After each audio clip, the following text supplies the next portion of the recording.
24 ঘন্টার মধ্যে বিএনপির পাপিয়া এবং হারুনকে বহিষ্কার করা উচিত বলে আমি মনে করি। বাংলাদেশের অন্যতম একটি সেরা দল বাংলাদেশ জাতীয়তাবাদী দলের নামে চাঁপাইনবাবগঞ্জে সমাবেশ করে সেই সমাবেশে হারুন এবং পাপিয়া বক্তব্য রেখে যে ধৃষ্টতা প্রদর্শন করেছে সেটা বাংলাদেশের আলেম সমাজ মেনে নিতে পারে না।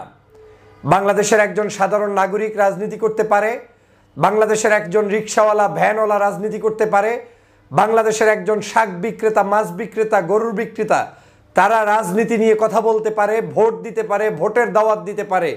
কিন্তু হারুন পাপিয়াদের মন্তব্য অনুযায়ী বাংলাদেশের কোনো আলেম, বাংলাদেশের কোনো ইমাম, বাংলাদেশের কোনো কারি, বাংলাদেশের যারা ইসলামিক স্কলার তারা নাকি কারো জন্য ভোট চাইতে পারবে না, ভোটের জন্য তারা নাকি লড়াই করতে পারবে না।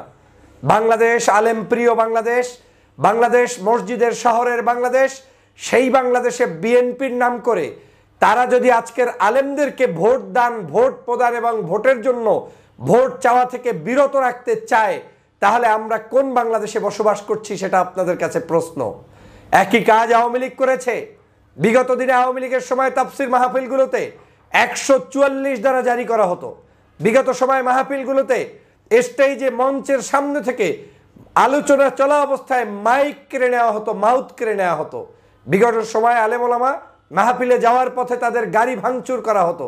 আজকের ঠিক একই উপায়ে পাপিয়া, হারুন সহ বেশ কিছু লোক এখন বিদেশিদের এজেন্ডা বাস্তবায়নকারী হিসাবে রাজপথে নেমেছে আলেমদের বিরুদ্ধে, ইসলামের বিরুদ্ধে, ধর্মের পক্ষের যে সকল মানুষ তাদের বিরুদ্ধে। একজন আলেম, তিনি তো আলেম, সে আলেমের জায়গায় থাকবে, তার ইমামতের জায়গায় ইমামতের জায়গায়। তাই বলে তিনি কি কোনো পক্ষ কিংবা বিপক্ষ নিয়ে ওয়াজ মাহফিল কিংবা তার ভোটাধিকার প্রয়োগ করা কিংবা ভোটের জন্য তিনি মাঠে ময়দানে মানুষের কাছে আহ্বান করতে পারবেন না? তিনি তো আলেম ঠিক আছেন, কিন্তু তিনি তো জন্মগতভাবে বাংলাদেশের নাগরিক। তার তো ভোট দেওয়ার অধিকার আছে, ভোট চাওয়ার অধিকার আছে, ভোটের পক্ষে বিপক্ষে মন্তব্য করার অধিকার আছে। এটা আলেম হোক আর রিকশাওয়ালা হোক, প্রত্যেকের সেই অধিকার আছে। তাহলে হারুন এবং পাপিয়ারা কি কারণে এই মন্তব্য করছে এবং রাজপথে নেমেছে, এটা এখন সরকারকে খতিয়ে দেখা উচিত। আমি মনে করি এটা রাষ্ট্রদ্রোহিতার শামিল। রাষ্ট্রের প্রত্যেকটি নাগরিকের স্বাধীন মন্তব্য কিংবা গন্তব্য রয়েছে, কিন্তু একমাত্র ইসলাম কিংবা ধর্মভিত্তিক মানুষদের সেখানে কটূক্তি করা হয়। কত বড় দুঃসাহস! তিনি বলছেন যেই আলেমরা ইমামতি করবে, যেই আলেমরা মসজিদে নামাজ পড়াবে, তারা যদি রাজনীতি করে তাদের পিছনে নামাজ পড়া জায়েজ কিনা সেটা খতিয়ে দেখতে বলছেন কে? পাপিয়া। ওরে বাপরে বাপ, কত বড় মুফতি সাহেব পাপিয়া! তিনি বলছেন আলেমের পিছনে নামাজ হবে কিনা খতিয়ে দেখতে হবে। এই একই আচরণ আওয়ামী লীগ করেছিল। তারা জানাজার নামাজ নিজেরা শুরু করে দিয়েছিল, তারা কোরবানির চামড়া নিজেরা নিজেদের বাসা বাড়িতে রেখে দিয়েছিল, কওমি মাদ্রাসায় দেয় নাই। আর আজকের আপনার দশাও তাই হয়েছে, আপনিও সেই একই কাজ শুরু করেছেন।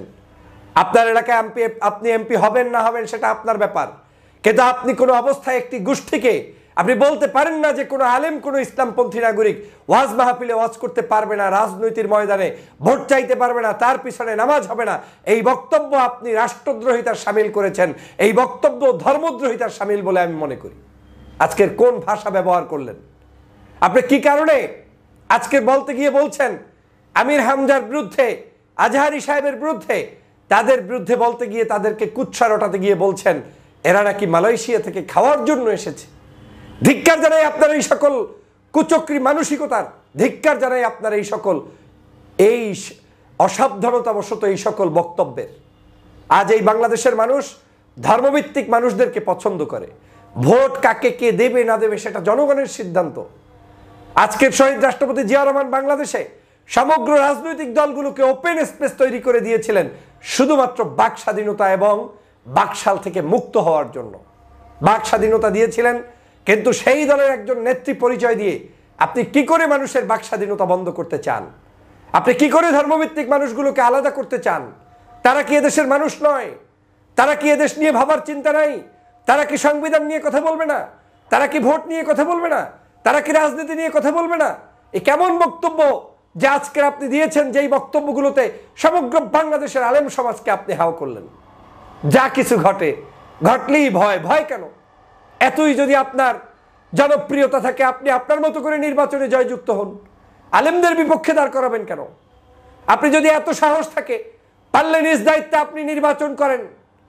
এত বড় একটি সংগঠনের নাম দিয়ে ব্যানার দিয়ে তারপরেও যদি আপনাকে আলেম বিদ্বেষী হতে হয়, তাহলে বুঝতে হবে আপনি মূলত এই সংগঠনের উপকার করতে আসেন নাই, আপনি এসেছেন মূলত কারো এজেন্ডা বাস্তবায়নের জন্য। আমি বারবার বলেছি, কয়েকজন ব্যক্তিকে বিদেশি সংস্থা এজেন্ট হিসেবে নিয়োগ দিয়েছে, তার মধ্যে এই পাপিয়া এবং হারুনরা, তারা জানে তারা পরাজিত হবে, আর পরাজিত হবে বিধায়ী এটা মেনে নিতে না পেরে আজকের এই ধরনের কুৎসা রটানো শুরু করে দিয়েছে, বৈষম্য শুরু করে দিয়েছে, বিভাজন শুরু করে দিয়েছে।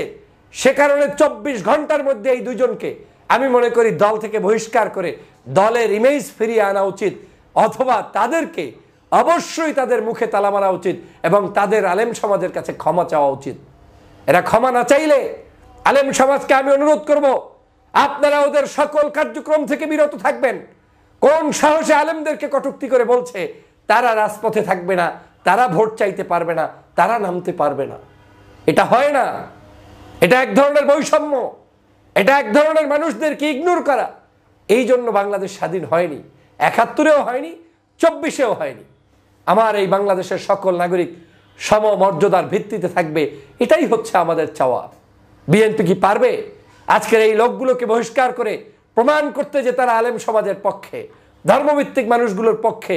যদি সেটা পারে তাহলে বিএনপি বাংলাদেশের জনপ্রিয়তার শীর্ষেই থাকবে। কিন্তু যদি আজকের সেই কাজটি করতে তারা দ্বিধাবোধ করে, তাহলে বুঝতে হবে এই মানুষগুলা কাদের ছত্রছায়ায় কি কারণে এরকম আজকের বিভিন্ন জায়গায় ষড়যন্ত্র করছে, সেটা আমাদেরকে ভাবিয়ে তুলছে। প্রিয় বন্ধুরা আমার, বাংলাদেশের সমালোচনা করতে গেলে রাজনৈতিক সমালোচনা আপনি করতে পারেন। জামাতের সমালোচনা করবে বিএনপি, বিএনপির সমালোচনা করবে জামাত, কিন্তু এমন কোনো শব্দচয়ন হবে না যেই শব্দচয়ন দিয়ে আপনি বাংলাদেশের মানুষকে বোকা বানাবেন, যেটা শেখ হাসিনা করত। মৌলবাদ এদেশের জনগণ খায় না, রাজাকার এই শব্দগুলো, আলবদর, আল শামস, এগুলো জনগণ খায় না, এগুলো শেখ হাসিনার ন্যারেটিভ। এই একই শব্দ চয়ন করে এখন আবার নতুন করে বিভাজন তৈরি করার পায়ে তারা চলছে, এটা বাংলার জনগণ মেনে নিবে না। গতকালকের হেফাজতে ইসলামের বৈঠকে হেফাজত আপত্তি তুলেছে, মৌলবাদ শব্দ ব্যবহার করা যাবে না। বিএনপির কোনো নেতা সেখানে বলেছেন, মৌলবাদ বলতে আপনাদেরকে না জামাতকে বুঝিয়েছি। তার মানে যা ইচ্ছে সব জায়গায় এই নামটাকে ব্যবহার করা যায়, ট্যাগ দেয়া যায়। এই ধরনের কারণেই তো শেখ হাসিনার পতন হয়েছে। আপনাদের কি হুঁশ আসবে না? কোন কারণে এই ধরনের শব্দচয়ন হবে? আমি আবারও স্পষ্ট করে বলতে চাই, 24 ঘন্টার মধ্যে এই পাপিয়া এবং হারুনদেরকে বহিষ্কার না করলে আলেম সমাজ কিন্তু ফুঁসে উঠতে পারে। সতর্ক হতে হবে আপনাদেরকে। আপনারা দ্রুত এই দুজনকে বহিষ্কার করুন, তাদের মুখের লাগাম টেনে ধরুন এবং আলেম সমাজের বিরুদ্ধে, ইসলামের বিরুদ্ধে, ধর্মভিত্তিক নাগরিকদের বিরুদ্ধে কুৎসা রটানো বন্ধ করুন। এই কুৎসা রটিয়ে বাংলাদেশের কোনো মানুষ কখনোই সাকসেসফুল হয়নি, আপনারাও হতে পারবেন না, পারবেন না, পারবেন না। প্রিয় সহযোদ্ধা ভাইরা, সে কারণে সারা বাংলাদেশের মানুষের মধ্যে এখন আওয়াজ উঠেছে, ওরা সম্ভবত বহিষ্কার হবে। সময়ের অপেক্ষা। আমরা দেখতে চাই বাংলাদেশ জাতীয়তাবাদী দলের মধ্যে ডানপন্থী ধর্মভিত্তিক মানুষগুলোর পদচারণা বাড়বে, দুষ্ট চক্রের সদস্যদের এখান থেকে মাইনাস করবে, সেই প্রত্যাশা ব্যক্ত করছি। সবাইকে ধন্যবাদ।